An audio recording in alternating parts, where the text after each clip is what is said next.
সর্বশক্তিমান। কৃষ্ণ নামের মাঝে আছে সকল ভগবান। কৃষ্ণ হলেন এই জগতের সর্বশক্তিমান। হরেক দেশে হরেক রূপে রাধা কৃষ্ণ একই সাথে।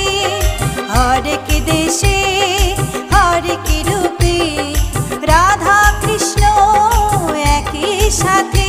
হরে কৃষ্ণ কৃষ্ণ কৃষ্ণ